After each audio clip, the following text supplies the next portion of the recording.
As cidades-estados gregas, né? Bem, por que que entre os gregos surgiram as chamadas cidades-estados? Quer dizer, cada cidade autônoma, independente das demais. E já comentamos isso no vídeo anterior, né? O que acontece? O relevo era muito montanhoso e aí cercava as cidades. A cidade cercada por montanha, uma cidade ficava isolada da outra. E por essa razão, o que acontece?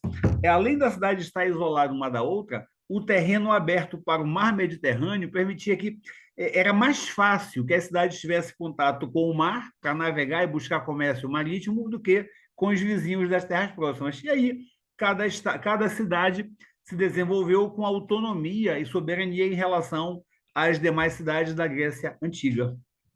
O que eram as polis? Polis eram essas cidades-estados, né? Estados soberanos, cidades-estados, cada uma soberana, que surgiam porque as famílias e tribos que tinham ancestral comum, ou seja, a mesma família, né, formavam um grupo social e ali surgia uma cidade. Essas polis, no singular, é polis. Reparem, vocês com certeza já ouviram falar em cidades que têm esse nome. Petrópolis, a cidade do Pedro. Polis significa cidade em grego. Fernandópolis, a cidade do Fernando, e assim por diante, tá? Então, polis é cidade em grego. Polis eram cidades no plural, só que as cidades, estados, né? Bem, que eram, repito, esses estados que surgiam porque as famílias e tribos que tinham um ancestral comum, tinham um parente comum, formavam esse grupo social e ali surgia uma cidade-estado. Qual era a base econômica dessa cidade? Bem, a base econômica era a agricultura e a domesticação de animais. Só que algumas cidades estavam muito próximas do mar, né? A Grécia tem muita abertura para o mar. E por isso desenvolveram também, em grande escala, o comércio marítimo. E, inclusive, desenvolveram tecnologias de navegação que facilitavam o transporte de produtos. Como surgiram os movimentos sociais que contestavam a divisão política, a estrutura política da Grécia? Olha lá, nos séculos 8 até e 7 a.C., ou seja, já se aproximando do período chamado de clássico, né?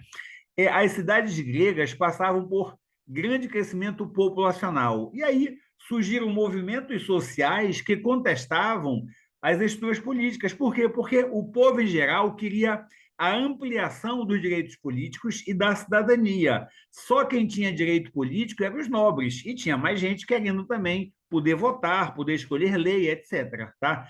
E aí, no final do século VI a.C., foi que essas mudanças começaram a acontecer. É exatamente quando começa o período clássico, né? E aí, quando isso começa a acontecer, destacaram-se duas cidades gregas, Esparta e Atenas. Vamos falar primeiro sobre Esparta. O livro fez assim: Esparta, aí exercício de aprendizagem. A gente vai fazer dessa forma. Aí depois, Atenas, exercício de aprendizagem sobre Atenas. A gente vai fazer assim também, tá? Esparta. Onde ficava a cidade de Esparta e como era essa organização? Lembra, nós já vimos, né? A cidade de Esparta está no mapa, que está no livro de vocês também, naquela parte amarela, na península do Peloponeso. É a região que foi conquistada pelos dórios, o povo guerreiro, etc. A cidade de Esparta tinha uma organização muito militarizada, muito guerreira. E os espartanos, os nobres espartanos, eles passavam por uma intensa, uma forte formação militar. Por quê? Porque o território que eles ocuparam, lá essa península do Peloponeso, esse território foi ocupado com várias guerras e vários conflitos. Eles precisavam mesmo ter organização militar, disciplina militar, senão eles não conseguiriam manter. É o que a gente vai ver agora. Como era a relação dos dórios com a população conquistada? Os dórios submeteram a população conquistada, a população local, à servidão e chamavam esse povo local de ilotas, que significava aprisionados, tá? Então, eles ocuparam a península do Peloponesa e chamaram a população de ilotas. Esses ilotas eram servos do Estado, tá? O que os dórios fizeram? Os dórios repartiram o território conquistado em lotes. Esses lotes eram passados para a população dominante, eles mesmos, os dórios, tá? conforme fosse necessário. A gente vai daqui a pouco que é quando o jovem lá dos Dórios, espartano, ele fazia o ritual de passagem para a vida adulta. Se ele fosse aprovado, ele recebia um lote de terra para ser proprietário, tá? Agora, essas terras que os Dórios repartiam entre si, elas eram propriedade do Estado. Elas não podiam ser vendidas e não podiam ser doadas, apenas podiam ser usadas para plantar, etc. Tá? E olha um detalhe interessante. As terras eram usadas para plantar, mas os dórios não plantavam nada, eles simplesmente não trabalhavam. Por quê? É o que vem agora. Quais eram os direitos dos ilotas, dos aprisionados? E por que os dórios não precisavam trabalhar nos campos? Olha lá, os ilotas não tinham nenhum direito. Essa população conquistada não possuía direito algum. E como eles eram servos do Estado, eles produziam nas terras dos dórios os alimentos que sustentavam os dórios. E 50% de tudo que eles colhiam tinham que entregar para os dórios. E é por isso que os dórios não precisavam trabalhar nos campos, porque eram os ilotas, os servos, que faziam isso. Tá? Então, por que os dórios não trabalhavam? Porque eles botavam os ilotas, que eram servos do Estado, para trabalhar para eles. Então, eles ficavam só de boa na lagoa, sem fazer nada. E os aqueus? Os aqueus também eram servos do Estado? Não, os aqueus não. Os aqueus e seus descendentes, eles tinham a propriedade de algumas terras que ficavam na periferia da cidade. E eles podiam praticar agricultura, eles podiam plantar, eles podiam criar animais e podiam até comercializar o excedente, o que sobrava depois do consumo deles, ok? Como era a organização e a divisão das camadas sociais em Esparta, na sociedade de Esparta? Havia três camadas sociais. Havia os espartanos, também chamado de esparciatas. Cuidado, porque nas provas de vocês é muito comum vir com uma palavrinha um pouco diferente. Tá? Então, tanto faz falar espartano ou esparciata, é a mesma coisa. Quem eram esses espartanos? Eram exatamente os descendentes dos dórios, aqueles guerreiros que invadiram a região, dominaram a região e que eram formados com educação militar muito forte. Eram os espartanos, os esparciatas, eram os únicos que tinham direitos políticos. Só eles podiam votar, escolher quem ia governar, só os espartanos ou esparciatas, tá? E aí tinha os periecos. Nós comentamos há pouco que os descendentes dos aqueus, eles eram livres, eles podiam inclusive ter terras na periferia da cidade, podiam plantar. Eles eram chamados de periecos, homens livres, descendentes dos aqueus. Eles podiam trabalhar na agricultura, criar animais, no artesanato, mas eles não tinham direitos políticos. Em Esparta, só quem tinha direito político eram os espartanos ou esparciatas, e assim eram chamados aqueles que eram descendentes dos dórios, que foi quem nominou a região. E a terceira camada social era dos ilotas. Ilotas era o povo aprisionado, a população conquistada, que trabalhava como servo do Estado e era obrigada a trabalhar para sustentar os espartanos, e que também, aqui é os espartanos, né? E que também não tinha direito político algum. Agora, por que os espartanos precisavam investir tanto na educação militar? Porque eles eram pouco numerosos. Havia mais ilotas do que espartanos, quer dizer, eles eram poucos. Então, eles tinham que garantir uma forma de dominar o poder, de manter o poder. Por quê? Porque os ilotas resistiam. Os ilotas várias vezes se rebelaram contra os espartanos para tentar tomar de volta a sua terra. Então, como os espartanos eram em menor número, eles tinham que ter uma formação militar muito rígida, porque apesar de menor número, eles derrotavam sempre os ilotas, ok?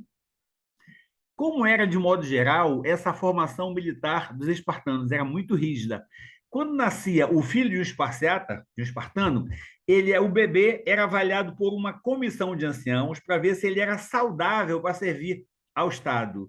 Se esse bebê fosse rejeitado, ele tivesse alguma lesão, tivesse algum problema, se ele não fosse normal, saudável, sadio, ele era rejeitado e era jogado de um despenhadeiro para morrer. Eles não criavam um bebê que não fosse perfeito, tá? Então começava por aí, a formação dos espartanos.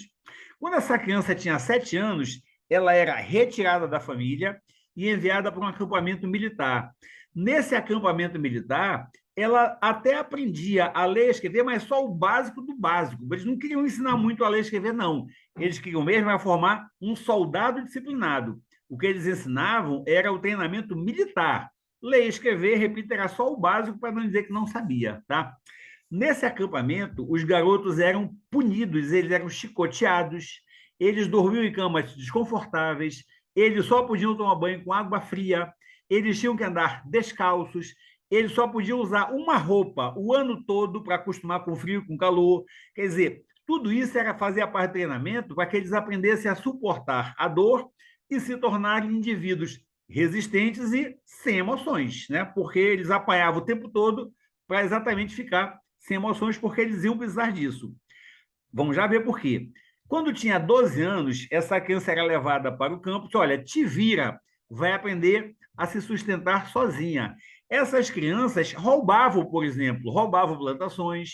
Se elas fossem pegas roubando, elas eram punidas, não porque roubavam, mas porque tinham sido pegas. Elas tinham que ser espertas para não se deixarem apanhar. E aos 17 anos tinha o ritual de passagem para a vida adulta, era um teste. Aos 17 anos, esse adolescente, ele se escondia no mato, armado com um punhal, né? E ele tinha que, na mata, ele tinha que capturar e matar ilotas. Esse era o teste que eles faziam. Se ele passasse no teste, aí ele recebia um lote de terras para ser dono do Estado, para poder usar, né? E isso marcava a passagem para a vida adulta, tá? Negócio puxado, hein? Até que idade os espartanos tinham que servir militarmente? As obrigações militares dos espartanos só acabavam quando eles completavam 60 anos. Nessa idade, ele podia se aposentar e podia assumir cargos políticos mais importantes, né? Agora, olha um detalhe interessante. Os espartanos, os esparciatas, eles poderiam se casar aos 30 anos de idade, mas eles tinham que dormir no quartel até os 40 anos. Então, se o sujeito casasse aos 30, ele casava, mas a mulher dele ficava numa casa e ele ficava morando no quartel até 40 anos, tá? De idade. Como era o governo de Esparta? Esse governo era oligárquico, ou seja, a liderança, quem governava, era um grupo formado pelas famílias nobres. Oligarquia é um governo formado por um grupo, geralmente famílias, né? No caso, as famílias nobres, tá? Assim era o governo de Esparta, governo oligárquico. E quais eram as instituições políticas dessa cidade de Esparta? Havia duas: a Assembleia e o Conselho de Anciãos. Olha lá, a Assembleia escolhia quem seriam os membros do Conselho de Anciãos. E o Conselho de Anciãos era quem controlava a vida política, quem tomava as decisões políticas em Espartas. Qual era a composição política, a composição desse Conselho de Anciãos? Ele era composto por dois reis, era uma diarquia, a monarquia é um rei só. Eles eram uma diarquia, dois reis. Esses dois reis vinham das famílias nobres mais poderosas. Lembra que a gente acabou de comentar que havia uma oligarquia, ou seja, o controle de um grupo social formado pelas famílias dos nobres? Está aí. Os dois reis do Conselho de Anciãos vinham exatamente das famílias nobres mais poderosas. E havia também 28 gerontes, 28 senadores que tinham mais de 60 anos de idade. Esses dois reis, eles tinham poderes, mas esses poderes deles eram limitados tanto pelos senadores quanto pela Assembleia. E isso esgota a cidade de Esparta. Vamos ver os exercícios de aprendizagem sobre essa cidade agora.